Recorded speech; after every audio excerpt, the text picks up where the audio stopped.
मैं हूं गोपाल झा। दिन भर की खबरों में सबसे पहले नजर डालते हैं आज के मुख्य समाचारों पर। पंचायती राज चुनाव के लिए तैयार है प्रशासन। एडीएम ने दिया तैयारियों का ब्यौरा। पंचायत चुनाव की तैयारी में जुटी कांग्रेस, 2 दिन और जुटाएंगे फीडबैक। भाजपा नेता राजेंद्र सिंह रोमाना ने दिया इस्तीफा, कांग्रेस में हुए शामिल। गैस की सब्सिडी के लिए कंपनियों की पहल, 15 जनवरी तक जमा करवाने होंगे आधार कार्ड। भारत ऐसा देश है जहां साल भर चुनाव ही होते रहते हैं। जी हां, निकाय चुनाव से निवृत्त होने के साथ ही प्रदेश में पंचायती राज चुनाव की तैयारी शुरू हो चुकी है। आचार संहिता लागू होते ही प्रशासन ने तैयारी के लिए जैसे कमर कस लिया हो। खास खबर में हम आपको दिखाएंगे चुनाव तैयारी से संबंधित कुछ खबरें। वहीं रसोई गैस उपभोक्ताओं के लिए खबर राहत भरी हो सकती है कि उन्हें आधार कार्ड संबंधी फॉर्म जमा करवाने के लिए अब 15 जनवरी तक का टाइम दिया गया है। इसके अलावा आपकी मुलाकात करवाएंगे सूरत के एक निःशक्त युवक के साथ जो शारीरिक रूप से लाचार होने के बावजूद सबको पर्यावरण संरक्षण का संदेश दे रहा है। इसके अलावा भी कुछ खास खबरें, बने रहिए स्काई चैनल के साथ। तो आइए शुरुआत करते हैं चुनावी आगाज के साथ। दरअसल पंचायती राज चुनाव की तैयारी को लेकर जिला प्रशासन पूरी तरह तैयार है। एडीएम केएम धुड़िया ने सोमवार को कलेक्ट्रेट सभागार में राजनीतिक दलों और मीडिया के प्रतिनिधियों से चर्चा की और तैयारियों का ब्यौरा दिया। निकाय चुनाव से निवृत्त होने के बाद अब जिला प्रशासन पंचायती राज चुनाव की तैयारी में जुट चुका है। आचार संहिता लागू होने के बाद प्रशासन ने पहली बार मीडिया कर्मियों से चुनाव को लेकर चर्चा की। कलेक्ट्रेट सभागार में हुई बैठक में राजनीतिक दलों के प्रतिनिधियों को भी आमंत्रित किया गया था। एडीएम केएम धुड़िया के मुताबिक 3 जनवरी को लोक सूचना जारी होगी और इसके साथ ही नामांकन पत्र दाखिल करने का सिलसिला शुरू हो जाएगा। जिले में 3 चरणों में चुनाव करवाए जाएंगे। जिला परिषद और पंचायत समिति सदस्य के लिए 3 जनवरी से नॉमिनेशन है।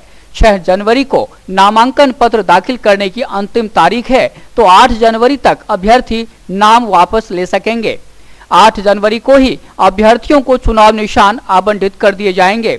एडीएम के मुताबिक इस बार जिला परिषद सदस्य के लिए चुनाव खर्च 80,000, पंचायत समिति सदस्य के लिए 40,000 और सरपंच पद के लिए 20,000 रुपये अधिकतम खर्च किए जा सकेंगे।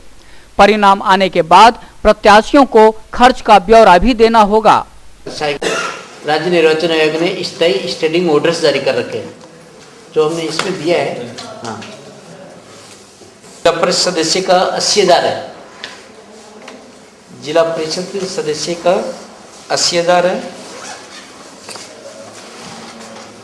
पंचायत समिति सदस्य के लिए 40,000 है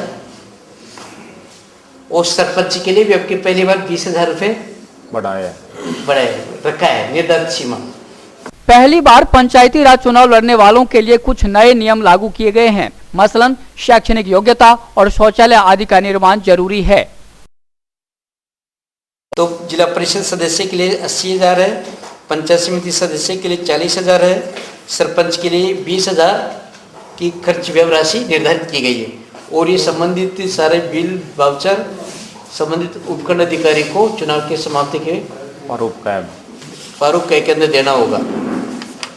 और अभी जो नए आप सभी को है कि क्या क्या घोषणाएं करनी है, संतान संबंधी घोषणाएं पहले से ही थी, आपराधिक दोष सिद्धि की घोषणा पहले से ही थी, आय संपत्ति के बारे में पहले से 3 घोषणा तो पहले से थी। एक चौथी घोषणा जो ये की है कि उसके घर के अंदर शौचालय और नियमित उसका यूज करते हुए कि इस तरह की घोषणा भी उसके अंदर अंडरटेकिंग देनी है। तीसरी आपके कुछ शैक्षणिक योग्यताएं जुड़ी जो आप लोगों ने काफ़ी अच्छी तरह प्रचार प्रसारित कर दिया है और उसके लिए काफ़ी लोग इधर हलचल भी मची हुई है। तो वो शैक्षणिक योग्यताएं भी 19 क्रम में संशोधन करके ये भी आप एक बड़ा एक अध्याय जोड़ा है। पंचायती राज चुनाव की सरगर्मी सिर्फ प्रशासनिक हल्के में नजर नहीं आई, बल्कि कांग्रेसी खेमे में भी हलचल तेज नजर आ रही है। कांग्रेस के ऑब्जर्वर राजेश चौधरी ने दूसरे दिन भी कार्यकर्ताओं से फीडबैक लिया। उन्होंने कहा कि फीडबैक लेने का सिलसिला 2 दिन और जारी रहेगा। वहीं नामांकन पत्र दाखिल करने की अवधि के बीच ही टिकटों की घोषणा भी कर दी जाएगी। कांग्रेस कार्यालय में दूसरे दिन भी मेला लगा रहा। सोमवार को ऑब्जर्वर राजेश चौधरी ने डीसीसी कार्यालय में हनुमानगढ़, पीलीबंगा और रावतसर पंचायत समिति क्षेत्र के कार्यकर्ताओं से फीडबैक लिया। इस दौरान जिलाध्यक्ष सुरेंद्र दादरी, प्रदेश महासचिव और पूर्व सांसद भरतराम मेघवाल, पंचायत समिति के पूर्व प्रधान दयाराम जाखड़, सचिव रामेश्वर चांवरिया, बीसीसी अध्यक्ष गुरमीत सिंह और मनोज सैनी आदि मौजूद थे। ऑब्जर्वर के मुताबिक 6 जनवरी यानी नामांकन पत्र दाखिल करने से पूर्व ही टिकटों की घोषणा कर दी जाएगी। उन्होंने बताया कि मंगलवार को संगरिया और टिब्बी क्षेत्र तथा बुधवार को नोहर व भादरा क्षेत्र के कार्यकर्ताओं से फीडबैक लेकर आम सहमति बनाने का प्रयास किया जाएगा।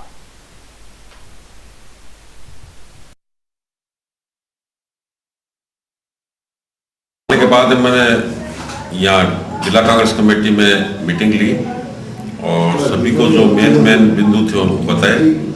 और आज यहाँ हनुमानगढ़, फिर रावतसर और पीलीबंगा का कार्यक्रम है। कल संगरिया और टीबी का रहेगा, परसों भादरा और नौर का कार्यक्रम रहेगा। मैं चाहता हूँ कि जब चुनाव है तो सभी जनप्रतिनिधि और जितने भी प्रमुख कांग्रेस जन हैं उनसे मिलकर के एक आम सहमति के तौर पे जितना हो सकता है करके, और हमारा प्रयास रहेगा कि 3 से 6 जो फार्म भरने की दिनांक है उससे पहले सभी टिकटों का वितरण कर दिया। लगता है भाजपा का तिलिस्म टूटने लगा है। सरकार की कार्यशैली से कार्यकर्ताओं में नाराजगी पनपने लगी है। भाजपा नेता राजेंद्र सिंह रोमाणा ने अचानक भाजपा छोड़ने की घोषणा कर दी। उन्होंने डीसीसी कार्यालय में ऑब्जर्वर राजेश चौधरी के सामने कांग्रेस की सदस्यता हासिल की।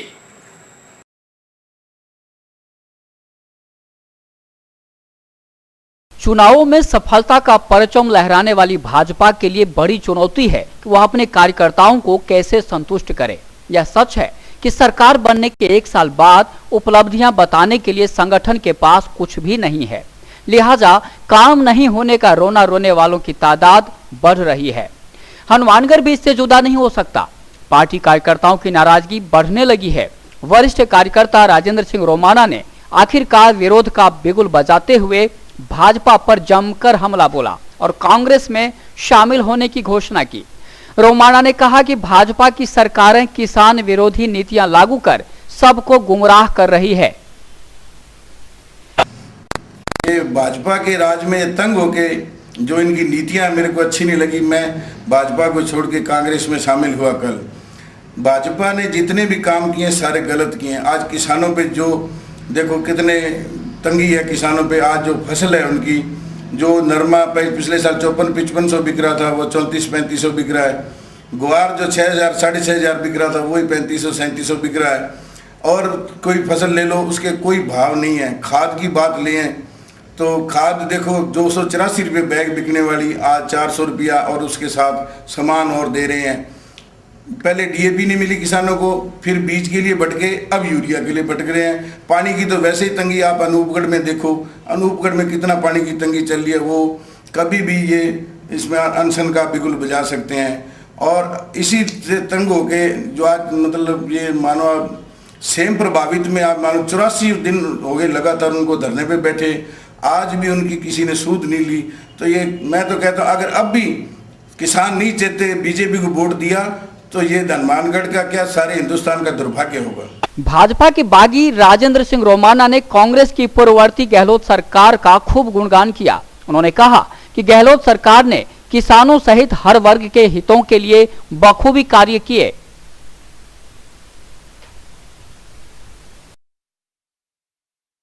कांग्रेस से हमें बहुत ज्यादा उम्मीदें थी। कांग्रेस के राज में कांग्रेस ने कितनी अच्छी अच्छी योजनाएं चलाई। फ्री आटा दिया, 1 किलो रुपए कणक, और इन्होंने 75,000 बीपीएल को दिए। और इसने ऐसी अच्छी योजनाएं चलाई किसानों के लिए, 1.5 लाख रुपया फ्री लोन का दिया और बिना ब्याज के दिया। तो देखो इससे बड़ी सुविधाएं और क्या मुहैया करा सकती है। ये तो बीजेपी के तो कोसों दूर है, इस पे बीजेपी ये काम नहीं कर सकती। और यह खबर सिर्फ आपसे जुड़ी हुई है। अगर आपको रसोई गैस सब्सिडी दर पर चाहिए तो फिर आपको 15 जनवरी तक किसी भी सूरत में बैंक अथवा गैस एजेंसी पर जाकर आधार कार्ड की प्रति व फॉर्म जमा करवाने होंगे।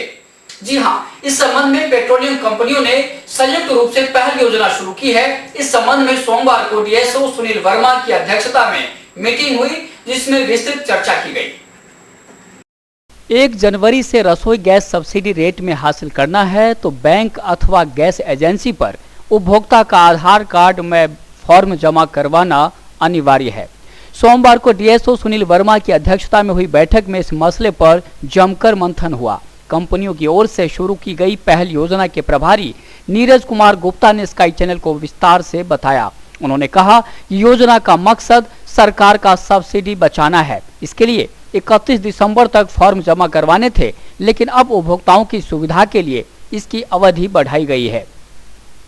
तो बताना चाहूँगा कि ये जो हमारी डीबीटीएल की स्कीम चली है सेंट्रल गवर्नमेंट के द्वारा, आप सभी के फायदेमंद के लिए और इससे सरकार की सब्सिडी बचेगी। तो आप सभी से अनुरोध है कि 31 दिसंबर तक पूरी सभी लोग अपना बैंक का खाता हर एजेंसी में जमा कर दें। उसके लिए हर एजेंसी पे कैंप लगे हुए हैं। अगर कोई एजेंसी इसको जमा नहीं कर रही है फॉर्म वगैरह को, तो आप कभी भी आप वहाँ पे एक कंप्लेंट नंबर लिखा हुआ बता सकते हैं। बट आप सभी से रिक्वेस्ट है कि 31 तक सभी से सभी 100% कस्टमर हमारे अपना बैंक खाता एजेंसी में जमा करा दें। यही हमारी एक्सपेक्टेशन है। हाँ, अभी जो दिक्कतें आ रही थी छोटी मोटी, एक दिक्कत ये थी कि आधार फॉर्म लोगों ने जमा कर दिए हैं एजेंसियों में, लेकिन उन्होंने अपना आधार फॉर्म बैंक में नहीं जमा कराया है। तो वो बैंक में जमा करा दे, क्योंकि जब आधार फॉर्म बैंक में और एजेंसी में दोनों जगह लिंक होगा तभी उनको सब्सिडी का फायदा मिलेगा, अन्यथा उनको फायदा नहीं मिलेगा। इस चीज का ध्यान रखें। हाँ, 15 जनवरी तक 100% लोगों को करना है और 31 जनवरी तक 70% लोगों को कर लेना है। ये मिनिस्ट्री की गाइडलाइंस आई हुई हैं। ठीक है, लेकिन आप 15 तारीख का इंतजार ना करें और जितनी जल्दी हो सके आप अपना काम कर लें। 1 तारीख के बाद सभी को सिलेंडर्स फिर नॉन सब्सिडाइज रेट पे मिलेगा, तो आपके खाते में सब्सिडी नहीं पहुंचेगी तो आपको ही दिक्कत आएगी। इसलिए आप लोग जितनी जल्दी हो सके करवा लें इसको। पहल योजना के प्रभारी नीरज कुमार गुप्ता के मुताबिक पहले 5 फॉर्म का पेचीदा काम था, जिसे अब एकमात्र फॉर्म में बदल दिया गया है। इससे उपभोक्ताओं की परेशानी खत्म हो चुकी है। 5 फॉर्म निकाले थे अलग अलग, बट आज की डेट में सिर्फ एक यूनिफाइड फॉर्म निकाल दिया गया है। वो आप एजेंसियों से ले सकते हैं, उसको आप भर देंगे तो उसको भर के आप एजेंसी में भी जमा कर सकते हैं। वहीं आपको फिर कहीं नहीं जाना, बैंक आपको नहीं जाना पड़ेगा, या उसको भर के आप सिर्फ बैंक में जमा कर दो तो आपको एजेंसी पे आने की जरूरत नहीं पड़ेगी। तो ये एक नया फॉर्म आ गया जो एजेंसियों पर अवेलेबल है, आप ले सकते हैं। वो यूनिफॉर्म सिंगल एक फॉर्म है। एजेंसियों की तरफ से हर हॉकर को फॉर्म दिए जा रहे हैं, जो घर घर वो जाके भरवा रहे हैं। तो कृपा करके आप अगर एजेंसी पर नहीं आना चाहते हैं तो घर पे ही भर के आप तुरंत हॉकर को दे दें, ताकि आप इस सब्सिडी और इस पहल ये योजना का फायदा ले सकें। समाचार अभी और भी हैं, देखते रहिए दिन भर की खबरें।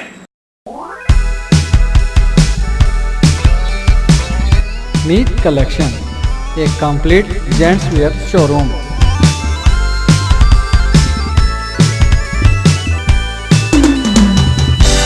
जहां पर आपको जेंट्स वेयर में रेडीमेड गारमेंट्स, इंपोर्टेड शूज, चप्पल आदि की भरपूर वैरायटी मिलेगी। वैरायटी ऐसी जो आपको देखते ही मन भा जाए, रेट ऐसे जो आपको पसंद आ जाए। यदि आप कम कीमत में अच्छी वैरायटी खरीदना चाहते हैं तो तुरंत संपर्क करें। हमारा पता है मीत कलेक्शन, खोसा कॉम्प्लेक्स, नज़दीक Shri Ram market, Hanumangarh junction.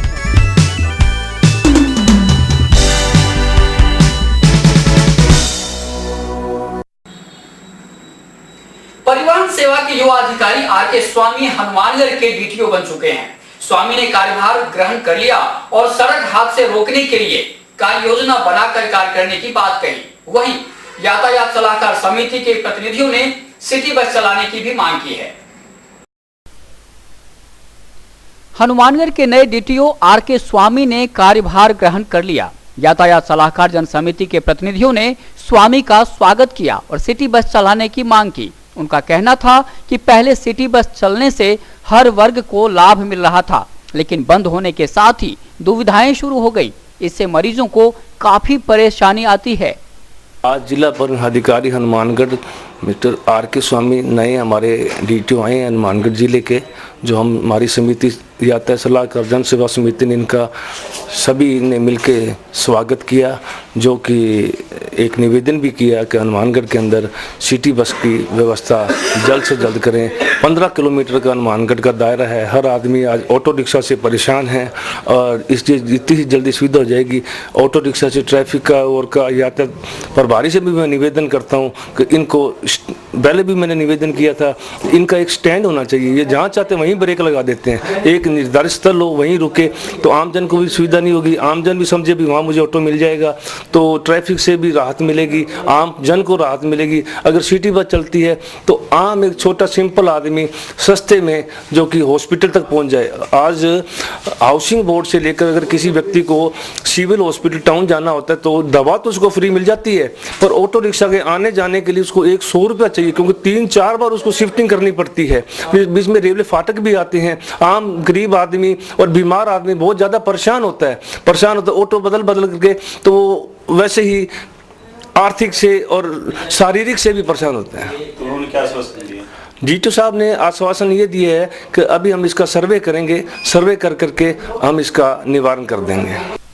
DTO are के स्वामी ने स्काई चैनल को बताया कि सिटी बस चलाने के लिए यातायात सलाहकार समिति की बैठक में चर्चा करेंगे और उचित निर्णय लिया जाएगा। उन्होंने कहा कि इस संबंध में जिला कलेक्टर पीसी किशन से भी चर्चा की जाएगी।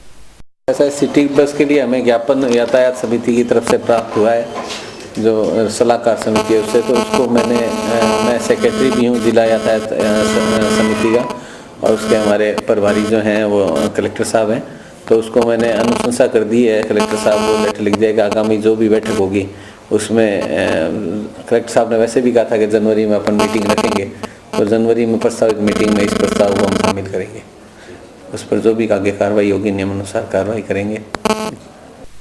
डीटीओ के मुताबिक सड़क हादसों को रोकना उनकी प्राथमिकता होगी। इसके लिए मेगा हाईवे पर कोहला के पास वन क्षेत्र के लिए कार्य योजना बनाकर काम करने का इरादा है।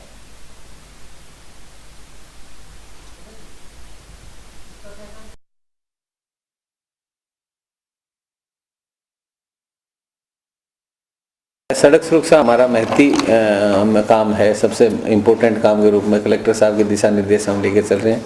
उनके साथ मीटिंग हुई, एसपी साहब के साथ भी मीटिंग हुई। एसपी साहब भी इसमें बहुत ज़्यादा एंथुसियास्टिक हैं, वो चाहते हैं कि रोड सेफ्टी पर काम किया जाए और इसके लिए जो है एक कार्य योजना पूरी बनाएंगे। जनवरी में फर्स्ट वीक में उन्होंने कहा कार्य योजना बनाएंगे और टोटल पर्टिकुलर एक रोड को जो कोला के अंदर सबसे ज़्यादा हमारे एक्सीडेंट होते हैं, इसमें दोनों तरफ जो है वन क्षेत्र है जहाँ पशु आ जाते हैं, आवारा पशु, और उससे एक्सीडेंट होते हैं, और कुछ और आइडेंटिफाइड एरिया कर रखे हैं, उन पर हम जो है एक कार्य योजना बना के एक साथ ही काम शुरू करेंगे।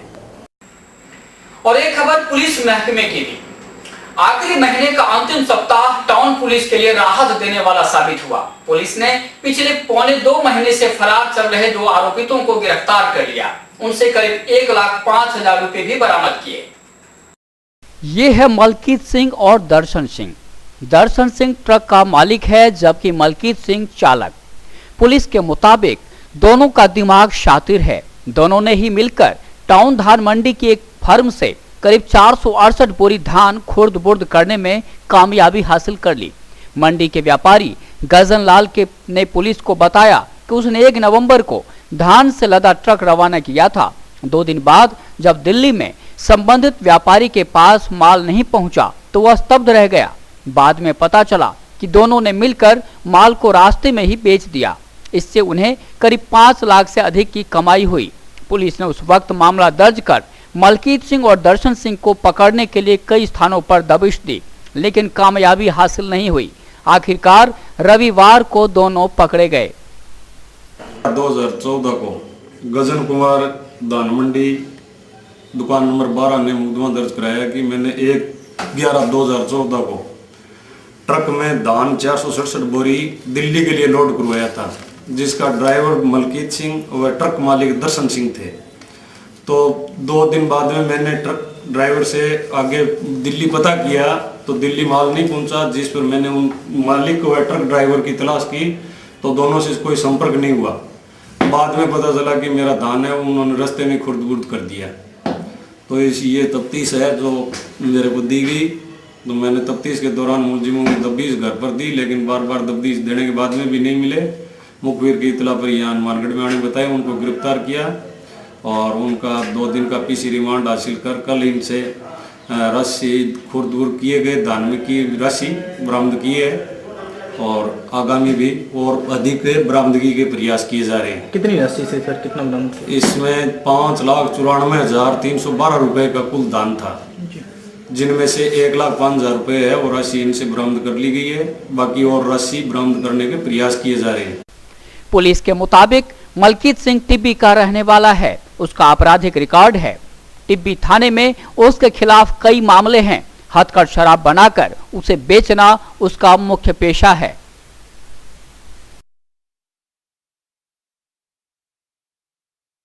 मलकीत सिंह के खिलाफ पुलिस थाना टिब्बी में काफी प्रकरण दर्ज है, जो न्यायालय में भी पेश हो चुके हैं। ये हथकढ़ शराब निकालने का आदी है, वह हरियाणा वगैरह के अंदर ये ले जाकर के बेचता है, जिसके कारण ही इसकी दर्शन सिंह से जानकारी थी। और अब इस खबर को देखकर आप भी उस शख्स को सलाम करने के लिए बेताब नजर आएंगे। जी हाँ, मन में कुछ करने का जज्बा हो तो फिर कोई भी परेशानी आड़े नहीं आती। सूरत के भवेश को ही लीजिए, शरीर से भले निशक्त है लेकिन उसके हौसले बुलंद हैं। वह अपनी ट्राईसाइकिल से 22 राज्यों को नापने चला है और वो भी पर्यावरण बचाने के लिए। आइए मिलते हैं भवेश के साथ। यह है भवेश नामक युवक। सूरत का रहने वाला है, निःशक्त है, लेकिन उसके दिलो दिमाग में एक ही धुन सवार है और वह है पर्यावरण बचाने का। 15 अगस्त को सूरत से ट्राईसाइकिल पर निकला यह युवक अब हनुमानगढ़ पहुंचा।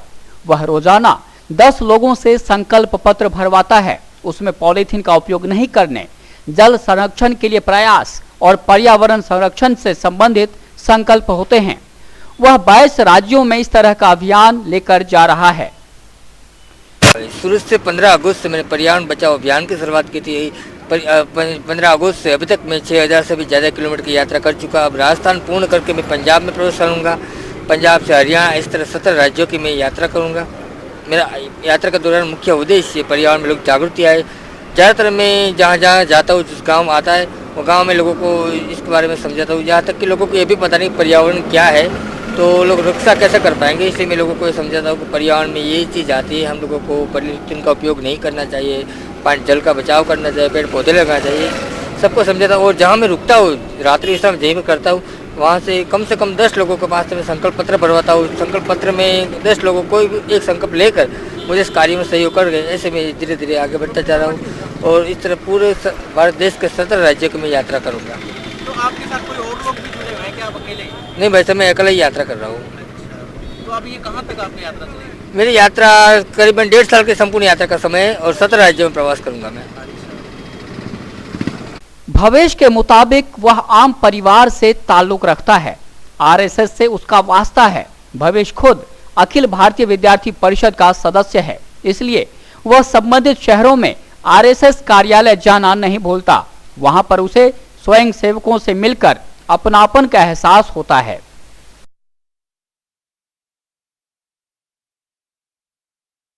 सामान्य परिवार से हूँ। मेरे पिताजी का डायमंड में व्यवसाय है, डायमंड के काम करते हैं, मजदूरी करते हैं और मैं भी सामान्य काम करता था मोबाइल रिपेयरिंग की दुकान में।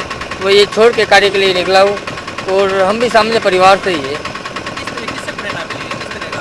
वैसे मैं कई सालों से कुछ सोच रहा था कि मेरे लिए नहीं किसी और के लिए भी कुछ करना चाहिए, क्योंकि लोग ये ना सोचे कि जिसके पास पेड़ नहीं है वो कुछ कर नहीं सकते। तो इस दुनिया को ये भी पता चले जिसके पास पेड़ नहीं है वो भी सामान्य इंसान से भी कुछ ज़्यादा कर सकते हैं। जी, मैं अखिल भारतीय विद्यार्थी परिषद का सदस्य हूँ। जी, वो आरएसएस से जुड़ा हुआ है संगठन है। जो अभियान आपने चलाया इसमें क्या पब्लिक का सहयोग मिल रहा है? जी, वैसे सहयोग मिल रहा है। कई तरह से लोगों को ये भी पता नहीं कि पर्यावरण क्या है, तो उनको पहले तो ये बताना चाहिए कि पर्यावरण ये चीज़ है, इसी पर हमें नुकसान होता है, इससे ये होता है। जहाँ तक ग्रामीण स्तर में कि ये भी पता नहीं कि पर्यावरण क्या है, तो वो लोग कैसे मुझे सहयोग दे पाएंगे। यात्रा आपने वहाँ से प्रारंभ की है, 6000 तक चलकर आ चुके हो, कोई कठिनाई आपको आई? नहीं, वैसे तो कोई खास घटना नहीं आती। वैसे भौगोलिक स्थिति का सामना करना पड़ता है, चढ़ाई उतार, कभी तो कोई वहाँ मिलता है, कहीं नहीं मिलता तो चढ़ा लेता हूँ। ऐसी स्थिति का सामना करना पड़ता है, बाकी कोई ऐसी स्थिति नहीं है। यहाँ बात एक बात साहब है कि राजस्थान की सड़कें तो बहुत खराब है, इसलिए दिक्कत तो बहुत ज़्यादा होती है। सड़कें पे यहाँ इधर से उधर जाने के लिए, क्योंकि कभी कभी तो राजस्थान में तो मैंने देखा है 10-15 किलोमीटर तक स्टेट हाईवे मान लो गाँव में सड़क जाती है, ऐसे रास्ते राजस्थान में कई जगह। नहीं भाई साहब, सरकार से कोई सहयोग नहीं मिल रहा और नहीं मिल लेना भी चाहता हूँ, लेकिन मैं सरकार से एक अपेक्षा जरूर रखता हूँ, पॉलिथीन के बंद करने में मुझे कार्य में सहयोग करें। और अभी वक्त है हेडलाइंस का।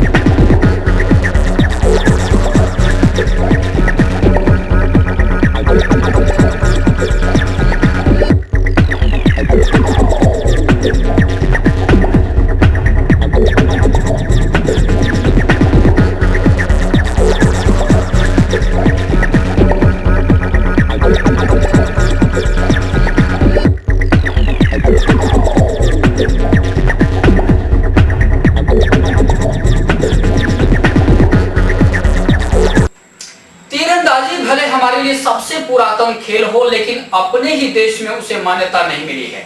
लिहाजा अब खेल संगठन तीरंदाजी को मान्यता दिलाने की कवायद में जुट चुके हैं। इस बीच सोमवार को राज्य स्तरीय तीरंदाजी प्रतियोगिता का समापन हुआ।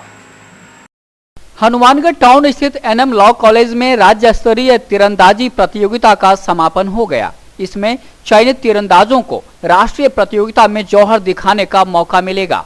कोच कमलेश शर्मा हो या फिर निशानेबाज सीमा, सबने यहाँ की व्यवस्थाओं को मुक्त कंठ से सराहा। पहली बार इंडियन आखिर तीरंदाजी सीनियर, जूनियर और सब जूनियर की जो प्रतियोगिता आयोजित की, विनोद जी ने बहुत ही अच्छा आयोजन किया। हनुमानगढ़ में बच्चों को इस सर्दी के अंदर भी पूरा दिन रात लग के अच्छी व्यवस्था थी। खेल मैदान की बहुत अच्छी व्यवस्थाएं थी और बच्चों ने भरपूर अपना आर्चरी का शो दिया और अच्छी फाइट लड़ी।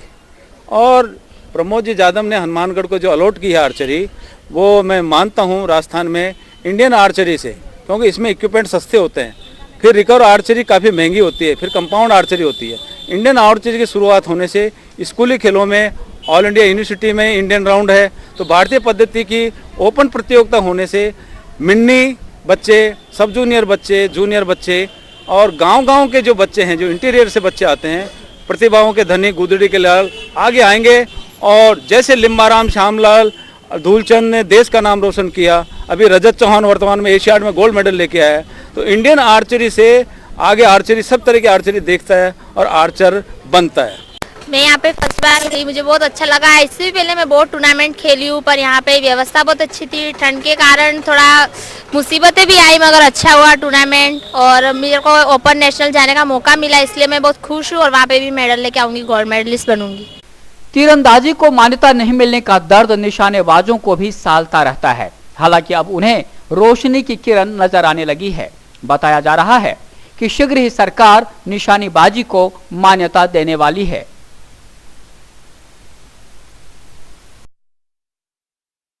तीरंदाजी प्रतियोगिता पहली बार प्रारंभ हुई है और ये सभी को मिक्स टीम रखी गई है और इंडियन राउंड की मान्यता के रूप में इनके पास आ जाने के बाद में इनके पास अपने रिजल्ट है, वो राजस्थान सरकार को पेश करेंगे और इस आर्चरी की मान्यता मिलते ही रेगुलर एक्टिविटी में आने के बाद में राजस्थान के तीरंदाजों में पूरे जिलों की टीम और आगे आएगी। ये प्रोग्राम आगे है बढ़ाने का और मिनी टूर्नामेंट जल्दी 2 महीने बाद में प्रमोद जी यादव अलॉट करें।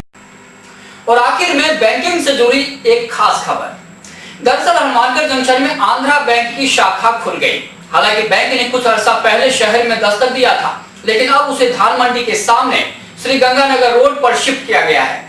जोनल मैनेजर जय नारायण मीणा ने सोमवार को बैंक का औपचारिक उद्घाटन किया। कुछ अरसे के दौरान हनुमानगढ़ जिले में बैंकिंग सेवा का विस्तार हुआ है। कमोबेश हर बैंक की ओर से ग्राहकों को आकर्षित करने की योजनाएं चल रही हैं। इसी क्रम में एक और नाम जुड़ गया और वो है आंध्रा बैंक का। हालांकि आंध्रा बैंक की शाखा जंक्शन स्थित कड़वासरा मार्केट में करीब 6 महीने पूर्व संचालित हो रही थी, लेकिन अब उसे श्री गंगानगर रोड पर धान मंडी के सामने सोमवार को शिफ्ट किया गया। जोनल मैनेजर जय नारायण मीणा ने बैंक का विधिवत उद्घाटन किया। शाखा प्रबंधक विकास कुमार झा ने आगंतुकों का स्वागत किया और बेहतरीन सुविधाएं देने का भरोसा दिलाया। सहायक प्रबंधक सोनू शर्मा और हेड कैशियर बलविंदर सिंह आदि भी मौजूद थे। शाखा प्रबंधक विकास कुमार झा ने स्काई चैनल को बताया कि बैंक में त्वरित सेवा देने का भरसक प्रयास किया जाएगा। चूंकि स्टाफ अंडर 30 एज के हैं, इसलिए किसी प्रकार की दुविधाएं नहीं होंगी।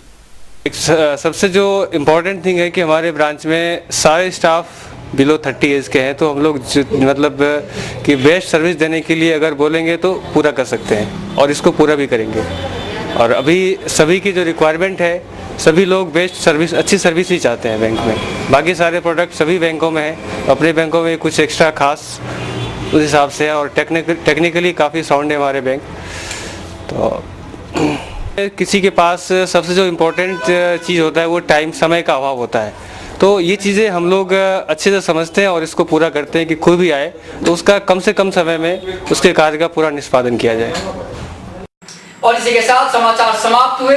रोजाना देखते रहिए समाचार। नमस्कार।